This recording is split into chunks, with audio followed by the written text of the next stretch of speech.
When we moved to Monterrey, the weather is very different from Mexico City. It's really hot. I remember that biologically it was very weird, the way I felt. There's some beautiful mountains there, but Monterrey is very industrial. And at one point, they were allowed to, I don't know the name in English. In Spanish they're called pedreras, but it's basically people that sort of dig the mountain and to take sort of resources. I don't know what type of stone.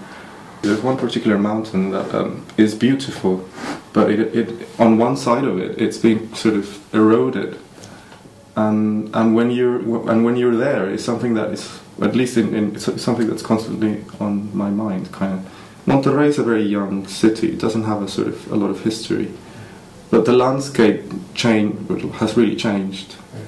And I'm just interested in how, as a society, how was that allowed? It sort of maybe signifies a lot of things that you can't change, that are always going to be with you. Like, how do you actually repair a mountain?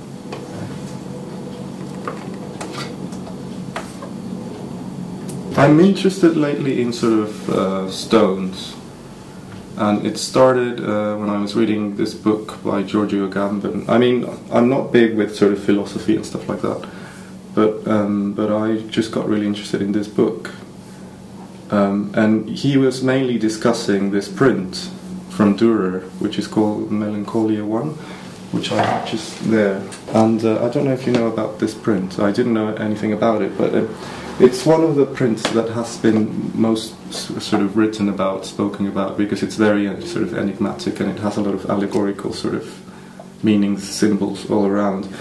I was quite interested in the stone, in the sort of, well, it's like a geometric shape.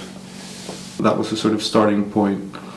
But I've always been interested in sort of crystals, stones, minerals.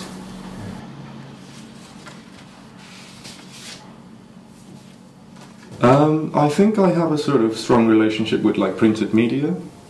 I think it started when I was working in this magazine, and I really got into the role, and I sort of wanted to sort of really get involved and sort of to do a good job, etc.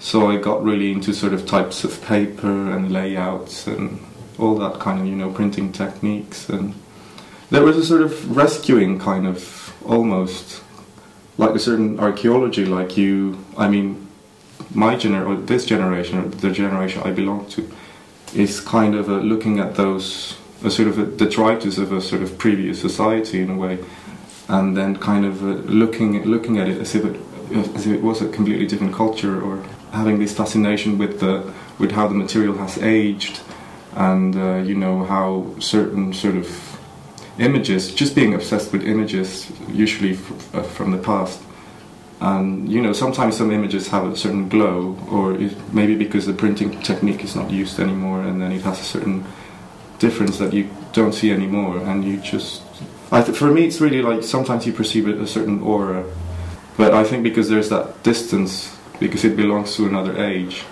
that I was able to sort of be a bit more playful with the material. Sure. I don't know, there is a lot about concealing and stuff like that, and sort of what you get out of when you have this like minimal information around. And when I'm working with certain images, I'm just, you know, this has to be covered, like it's just, there's no way around it kind of thing.